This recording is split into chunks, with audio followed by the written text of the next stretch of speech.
Hello everyone and welcome to ATL Falcons UK. This is our first episode where we're coming off the back of a win this season. So it's good to have a few guests on to talk us through it. So we've got Richard and we've got Mark, who are both UK fans, and then of course we've got Cal. So Mark, Richard, takes on the game. All right, wasn't it? It's all right, yeah. It's been a bit of a surprise, but no, I'll take that. That's good. Yeah, it was. Go on, Mark. You look like you're ready to go. Yeah, it was kind of refreshing, wasn't it? Because I think we all kind of went into it with little to no expectation, and it was obviously much better. You know, I think we obviously played a lot better than we did the previous game on both sides of the ball. You know, first game under the new coach. You know, you see it a lot in our football as well. You know, like players kind of step up a little bit. I suppose proof will be in the pudding over the coming weeks, I guess. Yeah. But yeah, I think that there was a lot to be pleased about. Interceptions, I can't remember the last time I've seen one. You know, it's just little things out where you go, well, you know, I don't want to get too excited, but yeah, I think it was a lot to be pleased about.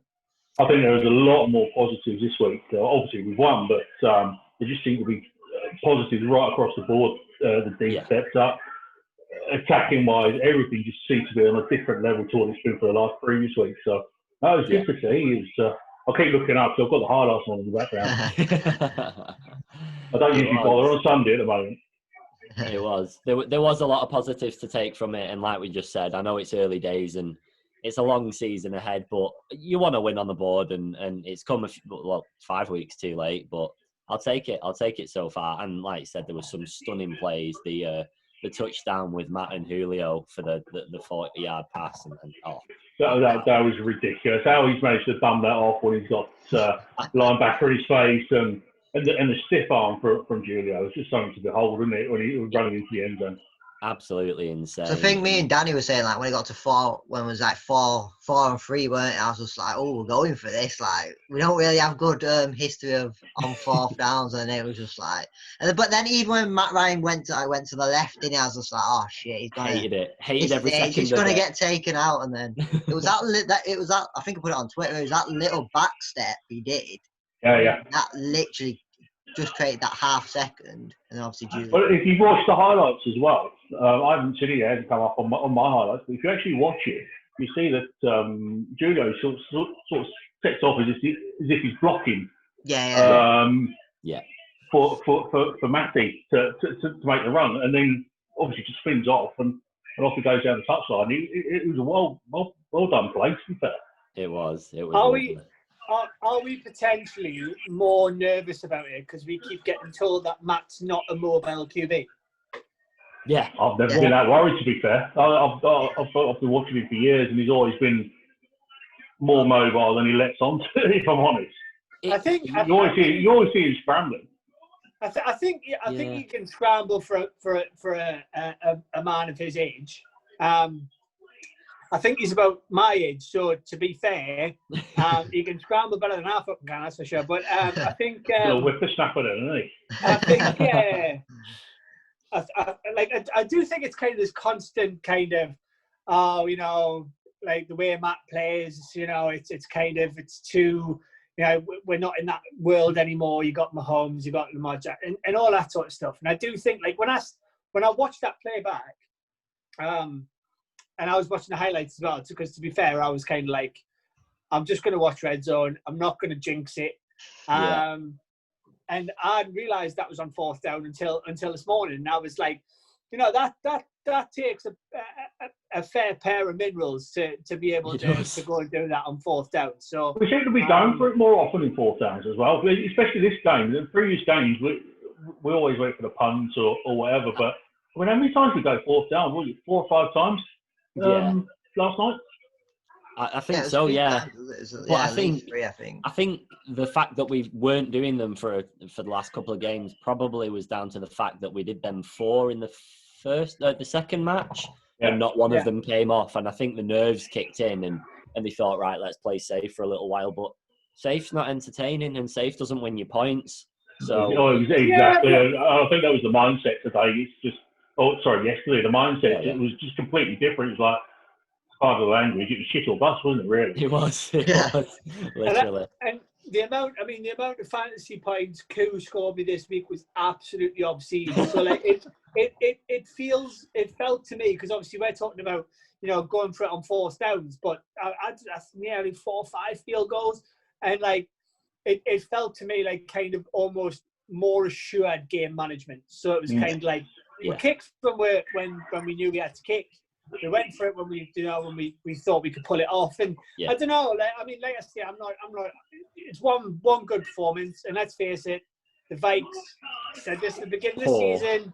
Like, one good. Their quarterback is awful. This is the same coach who couldn't get a tune out of Diggs. I don't rate the Vikings, but at the same time, they're usually quite assured on the defensive side of the ball, and we mullered them.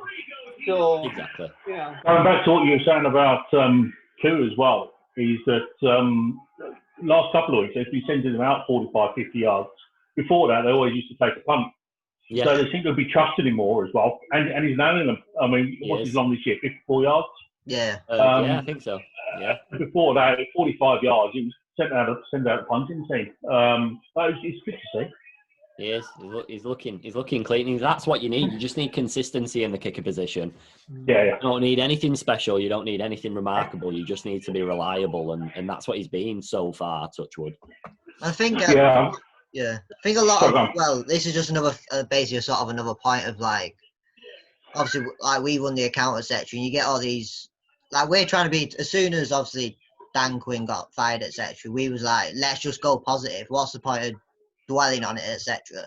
And I think people saying like this tanking shit, all this crap, does my head in. It's just like, just enjoy. Like when we won yesterday, even though it was against the Vikings, we weren't the best team. The feeling me and Danny got, it was just like, it was a great win. And I just don't get the point. I don't want to get onto it too much. It just stresses me out more. I enjoy the win. I enjoy winning. I don't get how people would want to be. I'd rather have that feeling 5 times in a season than tank a season and then potentially have a better next season, because it doesn't always work like that. You can get number 1 draft pick, but it doesn't like guarantee you to greatness, especially when are you really going to take a quarterback? Well, I'm old enough to remember Ryan Leaf, so no, it doesn't always work out. No, but to be fair, like we don't know any better, because we always end up within that sort of between 10 to 20 bang average draft pick. Now, I suppose the thing for me is that like we're gonna like, and this is the the more exciting thing is we're gonna potentially have a new GM, right? So like all of this, like whatever we want, whatever we think about. And this is why Arthur Blank said it as well. Everyone made a big deal about him saying, well, I can't give anybody assurances, because he can't, because the next head coach is going to be hired by the next GM. Yeah. So it's going to be like, if the next GM wants to go and get another quarterback, then he's going to hire a coach that's going to want to coach a young quarterback. You know what I mean? So like, ultimately it's fruitless, and I do get where you're coming from. I don't want to say a continuously new game, but there is a part of me that goes, like, having to sit and kind of going to the draft, and then, like, everyone, you kind of get these kind of key players who people are like, oh, there's nothing really to get excited about. Nobody knew who AJ Terrell was when we drafted him in the first round. So, like, I know what you mean, and I think you're right, but there is part of me that goes, well, we're living in draft pick 10 to 20 at best. Yeah. I don't see how that. I do get. Go on, Danny. I was just going to say, the problem being this season is there's 3 top-level quarterbacks, so they're going to be your top 5 picks, probably, depending on the teams. Yeah.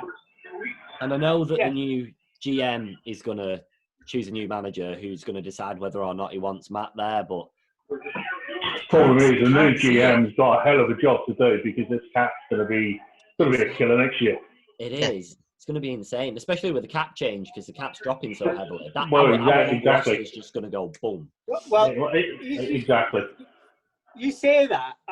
So I looked at the cap space for next year, and to be fair, we're not in that much of a hole. So I think we're like at this minute in time, we're like 11 million, over the cap. The Saints are 40 million over the cap. Yeah. So like it will be difficult. And look, the new GM's gonna have to do some wheeling and dealing, right? So that's it. We got to live with that. But I do so. I was chatting to a friend of mine who's a Jets fan. And we were having a chat, and he was like, "Look, they're probably going to take another QB in the draft." He went, "It's pointless because Darnold's not the problem." And that got me thinking. Darnold was unbelievable in college, like a really, really, really decent prospect. For me, I would be saying to the Jets, "Look, you go for a QB and trade for Darnold to learn off Matt for a couple of years, because that for me is a match made in heaven." Well, the rumor, the long time rumor has been Darnold to Indy anyway, hasn't it? Indy, yeah. So it could be that they're still going to go number one for Trevor Lawrence anyway. Yeah, true. But I mean, it all depends on the trade deadline. Yeah, it's all up in the air, isn't it? We don't know where we're going to be.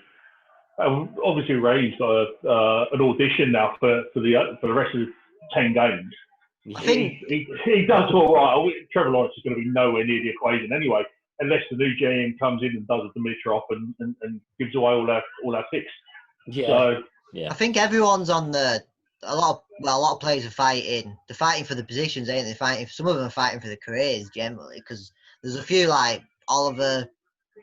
He's in his last couple of years, or last year, I think he is. He was better yesterday, but he's still, the first 5 games, he wasn't up for it. Sheffield, I thought, when he came back, I thought he'd be sort of in a standout. He got absolutely torched yesterday, didn't he? He did on that. That touchdown, he was just treading air. He was and I think terrific.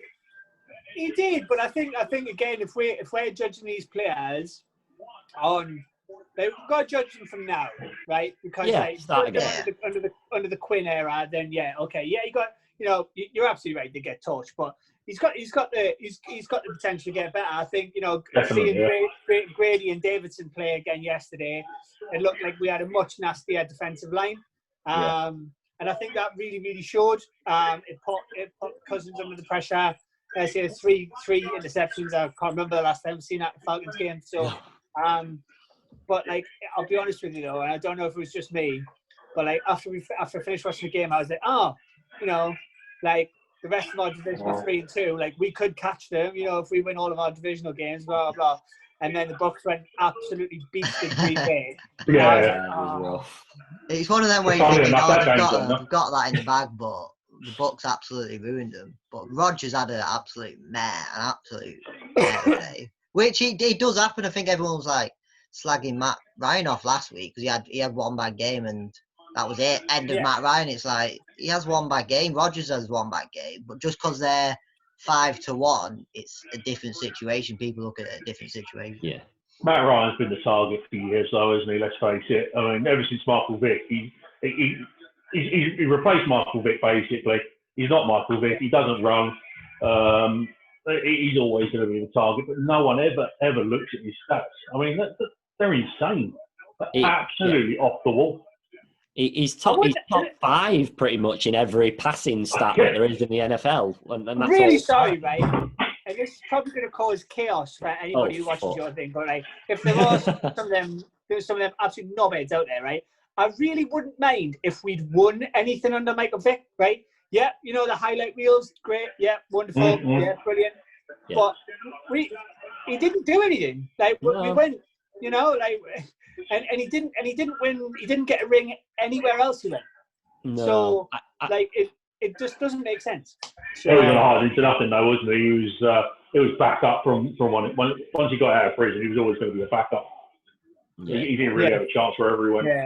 He had a little bit of a shine at Philly, but if we go on to one player from yesterday who was I thought he's not been the best this year, was Debo. Like Jones was, he was unbelievable by far his best game this season. Without a doubt. I mean, Danny was saying it. It was just like, well, obviously the first play straight away, but I mean, just after it, like it was the pressure he was putting on. I thought that was like I think like they said it in training that we felt like uncomfortable in training. Yeah. Like Dante Fowler said that, didn't he? Yeah, and I think like that's what they sort of need. They don't need like Dan Quinn's obviously a great coach, but more like a friend. It's like Raheem's sort. Yeah, like Raheem's also he's fighting for his own job, so he's like, well, I'm not taking any shit anymore. The very, very first play, you could just see the pressure lift off him. And that's, I mean, if he'd have missed it, then I think he might struggle. But as soon as he's taken that interception and he's just run with it the whole game, it's different gravy yesterday. He was. And it's good to see because at the end of the day, I think he would have been one of the names on the trade block. Yeah. The truth be told. Yeah. Yeah, I suppose he's got a lot of value compared to the majority of people that we have out there. So yeah, but it's like Neil as well, isn't it? Like again, I can, and I'm having to stop myself doing it. But I look at some of our kind of bigger defensive names over the past 5 games and gone, fucking let them all go, bollocks. But you know, if they can show what they're capable of, do you know what I mean? Like I can be swayed again. It's just that consistency piece, isn't it? I want to see what happens with Beatrice Senat now that Quinn's left. I want to see if he actually forces himself back into this defence. Yeah, that's always a massive talking point in the off season with Senat because as fans, everybody seems to hype him a lot, but he's just never had not recently had the opportunity to show it again. And his first season, or was it 3 years ago? I thought we had a really steady, really good first year as a rookie. Second year, third year, he just hasn't had a look in. I can understand Tyler Davison coming in, more experienced player, but I'm just wondering whether he's going to get a little bit of a sniff out. Rich, when he come, wasn't that the year that we had Claiborne and Poole on the defensive line as well? Yeah. See, that defensive line, to be fair, like I think they're kind of. I hope not, but I've always looked back on them as I kind of think like Clay and Poole kind of made him look a little bit better than he was. Yeah. Well, at the end of the day, they would have cut him, wouldn't they, surely? Yeah. So they had ample opportunity the last 2 years. I know he was on the bubble at the end of last year, but surely they would have cut him. They've got really some good players, let's face it. Yeah. Not been a lot of shot about, is there? Well, no.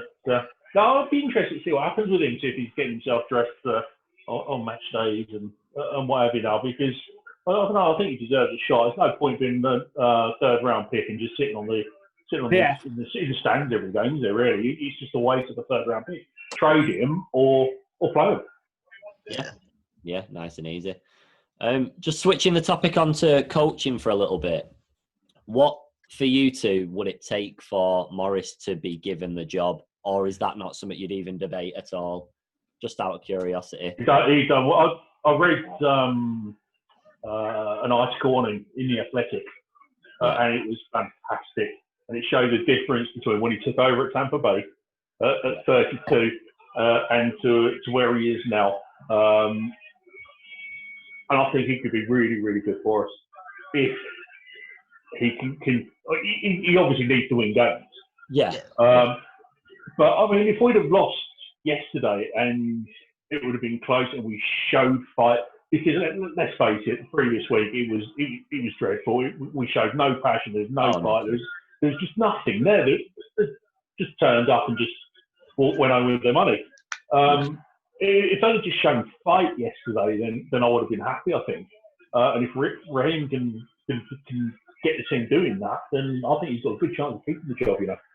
Do you not think it's a little bit? I said this yesterday as a backhanded comment, but do you not think it's a little bit suspicious that our defence has been absolutely abysmal, and then yesterday was one of the best performances that I've seen, even including a lot of last year, like the back end of last year. To me, it's a weird one though. Our defence is weird though. You've got Jeff Albrecht calling first and second downs, and Yeah. Why would you do that? That's what I don't understand. You either you prevent your coordinator calling all of them, Yeah. or you move them on. There's no point saying, well, I don't trust you at the first and second downs. We'll let someone else do that. Yeah, it is. It just does not make sense to me. I suppose that for me, what would it would take? I like him. It felt a lot more controlled yesterday, and I'll be honest with you, I still think that we should be very, very much open to other coaches out there. But what would it would take a lot from me. I'm not casting doubt on it to start off with, but for me, I just think that we need to go for somebody who has coached on both sides of the ball before, because he has, isn't he? I mean, he's coached offense and he's coached the D. He's been a head coach, so he's done all three. So he's got that. He's been a head coach. He took a 3-13 Tampa Bay team, turned around to a 10-win team the following year. So he knows what he's doing. And Do you think he was coaching the wide receivers, wasn't he? Yeah.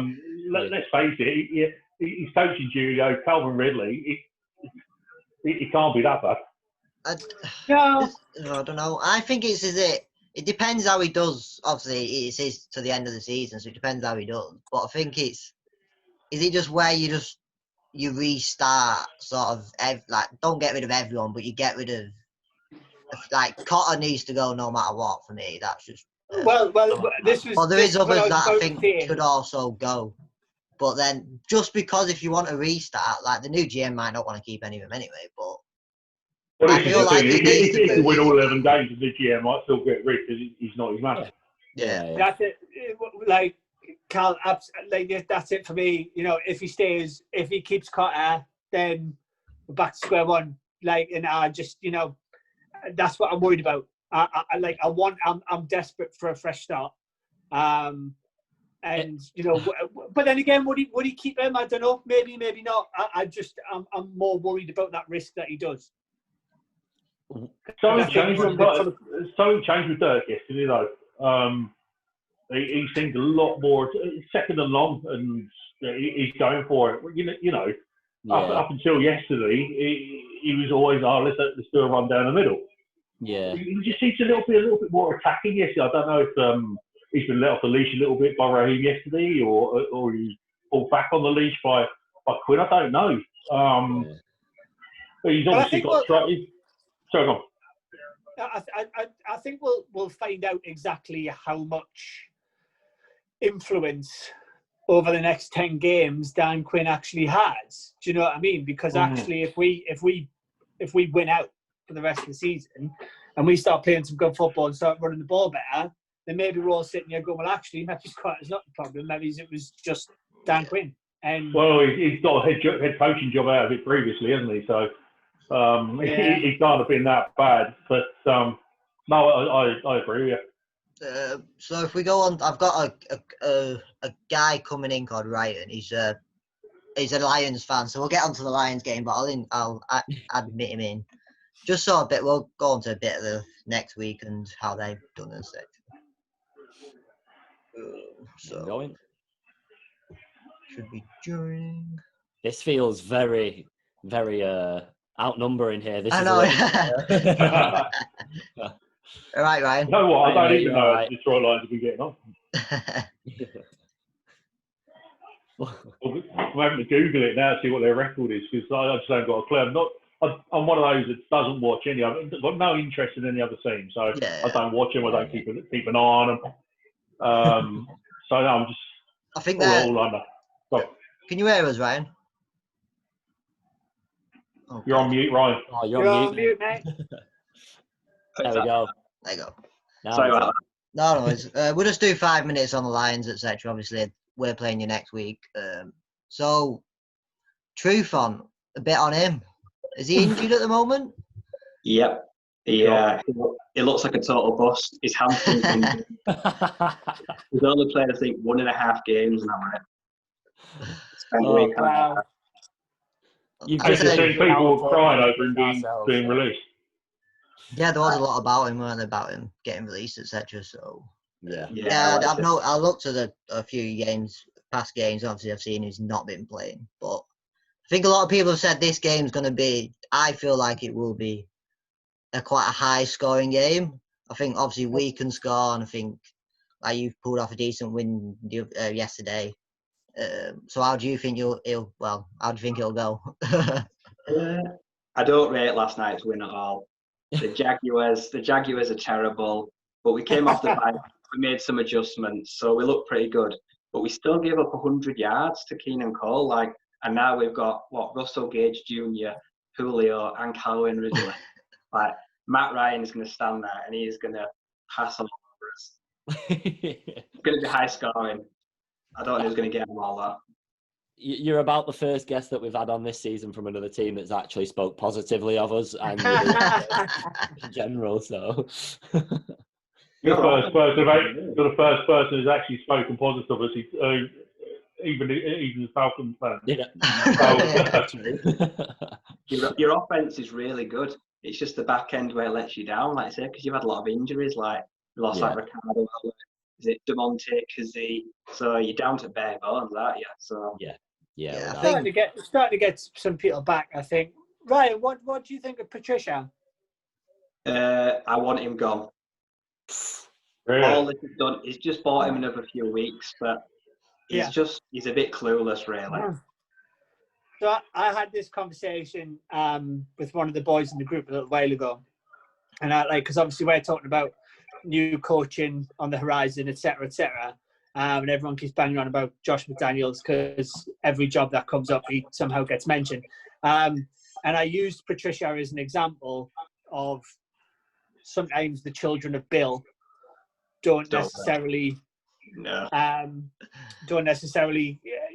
evolve into that, I guess. So interesting to hear that you're of that opinion as well. To look at Josh McDaniels, I like him, but I don't trust him because I remember when he signed for Indianapolis and then he backed out. He turned them down, which I thought was quite a bad move on his part. It didn't get him a lot of favours. Didn't have a great time at Denver either. Was it Denver? Yeah, I think he came to a few, didn't he? He backed out of a few offers. So maybe they're not head coach material. So who would you want in? If I have who are we going to fight you for? I think everyone wants the Chiefs offensive coordinator as Eric Bieniemy and 49ers defensive coordinator Robert Saleh. He looks like a proper head coach. Those two are going to get fought over. You wouldn't go into the college then, Lincoln Riley or Steve Swinney? Oh, Lincoln Riley looks. I think he can step up. Riley's my first preference for Atlanta, to be fair. I don't mind. I see, say Cliff Kingsbury. He's done pretty well at Arizona, so he's made that bit jump. So that gives a bit of promise. Is there a bit of bias there because what's on your? He was lucky as well because he was able to bring Kyler Murray, wasn't he? So.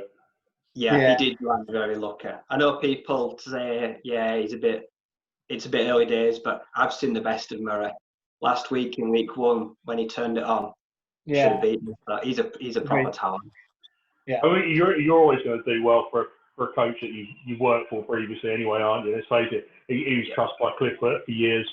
And he was the number 1 QB wanted over Arizona anyway. So, I mean, I think that's what we've got to look at. I think both teams. I don't know, how's Stafford doing? He's having a really bad year. 5 games, he's got 1,200 yards, which for him is probably one of his worst starts. Some dodgy interceptions. I don't know if the injury is in the back of his mind because he knows, say, one more spinal injury, it could be done. But he don't look like himself, which is sad. There are talks for trade calls. A lot want him traded away. Really? Really? He's been a mainstay there, really, hasn't he? He's part of the furniture.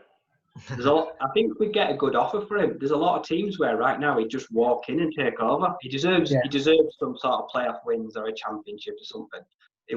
I'll tell you what, the parallels between us and you guys it's mind blowing. We were exactly the same. We're in the very same situation. We're both pretty. I'd say if I was a head coach, we're both quite attractive teams to take over. Yeah. Good weapons, but I do feel like I don't know. Some of them are going to turn their nose up us, and I'm not sure why. But we're on hard time. Yeah, thing with Detroit, I mean, it's one of the area's not affluent, is it? So that's one of the issues I feel has always held Detroit back. I know it shouldn't, but I don't know. Why do people look down on the noses of them? That's what I don't understand. No, like I say, we're just seen as perennial losers. They're just the records, or they're just stacked against us. We haven't won a division in my lifetime. The last time we won the North, I was like 2 months old. Oh, it's rough. That's rough. That is rough. At least there are so many parallels. You've made a Super Bowl recently, like I say, a lot has gone downhill, hasn't it, since you made the Super Bowl? It's just kind of tumbled down, which is really sad. I think that's because he's got like that's why I think a lot of people have said like you just get rid of this is not me yet anyway, but people like there's too many players still in the team that are there from the Super Bowl and think it's still lingering on. Not everyone. Play the mentality. Yes, mentality on certain players, but that I won't say it's very mad. I wasn't a fan back then anyway, but luckily. See, I don't know. I just don't think we pick well, either in free agency or in the draft. I mean, Vic Beasley comes in, one great season, the rest is just a bust. Pat McKinley just always injured. Lindstrom and McGarry. McGarry had they're starting to come together a little bit now, but yeah. Did you sign Vic Beasley this year? You did, didn't you? No, Tennessee. That Tennessee you used to have him there, didn't you? He was a massive miss, wasn't he? I've been paying attention to the Titans, to be fair, and like, don't get us wrong, like Titans have been playing well, but Vic Beasley, when I've seen him play, has been getting smoked. So unfortunately, the thing. Our problem is we had kind of a really good run where Thomas Dimitrov decided to pay loads of people early. He paid Vic, he paid Freeman, and he paid Trufant, and we have suffered with that since. And that was why they got shot at them all. And cut the losses on it. So sometimes you just got to kind of make those decisions. And actually, Trufant or Beasley could have gone elsewhere and been good in a different system. And Ryan, with the best will in the world, mate. Like, I hope it kind of eventually happens. Just hopefully not this week. But it's one of them things, isn't it? And we made bad business decisions. We made bad organizational, salary cap related decisions, and where I think it's set us back a couple of years, unfortunately. Yeah, like you say, what looks a good move at the time, 2-3 years later, when you're tied down to him, it crucifies you, doesn't it? We'd give Trey Flowers, I think, from Patriots, I think $90 million he's getting for like the 5 years. And he got 6.5 sacks last year. Like, you don't pay that kind of money for middle of the road, like say. Not for a 6-sack player. You want to be JJ Watt, wouldn't you, for that? Oh, yeah. Yeah, exactly. Yeah. That's all right. We passed on TJ Watt for tax, so. How do you draft players done? Who did you draft this year?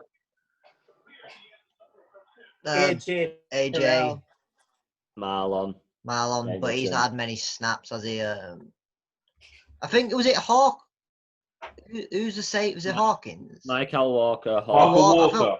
Walker. I think he played. He he had snaps yesterday. He did. Yeah. that's And I right. thought he played really well. Yeah, and I thought he was one of the better players. I think obviously the injuries we had. I think he's obviously Terrell's playing all the time apart from when obviously COVID list. But I think he's one of the one who's stepped up, especially in a place where we're absolutely getting battered in certain places. I think he stepped up.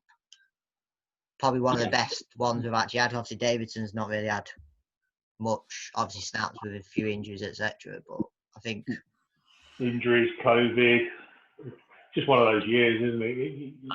I keep forgetting that so many teams had like five, 6, 7 players that have opted out. I literally just keep completely forgetting that there's teams with like massive holes in them throughout the league. Patriots are the main ones, weren't they? Yeah, they had 11. They had 11 players opt out. That is rough. He's a bit brutal. I think we one of the 2 or 3 teams that didn't have a player opt out. Yeah. There weren't many of them. Who did Detroit lose to the opt? We only lost 2 or 3, and they were, to be honest, they were practice squad. They were nobodies. Yeah. Patriots lost like 12 players, didn't they? They lost a few, didn't they? They lost the big right tackle, defensive ends. Their O-line is absolute pieces, which is killing them. Which is wonderful to watch. It's not when you forget about it when you and you have a bet with Patriots to win. Oh no! Killed me yesterday. No, I can't rip him too much. I love a bit of Cam Newton, and that's controversial because so many people I think we've been through this before. Look at everyone's faces. And to think people wanted him to come in as a backup. I wouldn't have had him as a backup. I wouldn't have had him as a backup. I wouldn't have had him as a QB. Oh, I like him. I like him just for the entertainment. For the character value. That's the one thing about the sport is the lack of characters nowadays. Yeah. I think that's a better part of us as well, though. I think that's what sort of we miss at times. Not like the characters, but then sort of the aggression throughout the team. That's what I think we miss at times. Yeah. I couldn't disagree anymore. I wouldn't want them within 50 miles of the building. 50's not a lot over there, though. So I think honestly, I think he's one of the most overrated quarterbacks of the last 10 years. Genuinely, I do. He had one good run. One good season, wasn't it? And that one image of him just chickening out of the Super Bowl, essentially. He worries too much about his after game outfits and stuff like that. And I called it at the beginning of the season when everyone was like, "Oh, he's going Patriots." I was like, "They'll be 8-8." Have you seen his font on Instagram? Oh, it hurts my eyes to read. Oh my days! He's off his book. He's off his book. He really is. He really is. Right? I do think a lot of it's just to be each for the entertainment value. Let's face it, it keeps him in the papers and he gets him money, doesn't it? It must be. So job done. But we're talking about him now, and he's got nothing to do with Detroit and nothing to do with us, and we're talking about him. It happens. So he's working. Value. If we'll wrap up here, but obviously we'll do score predictions for Sunday. Yeah. I think it'll probably be getting 4 against 1 here, but you never know. I think you should let Ryan go first. You'll actually be surprised. I'm picking the Falcons. Yeah. Oh my God! Yeah. I feel like someone needs to back the Lions. So.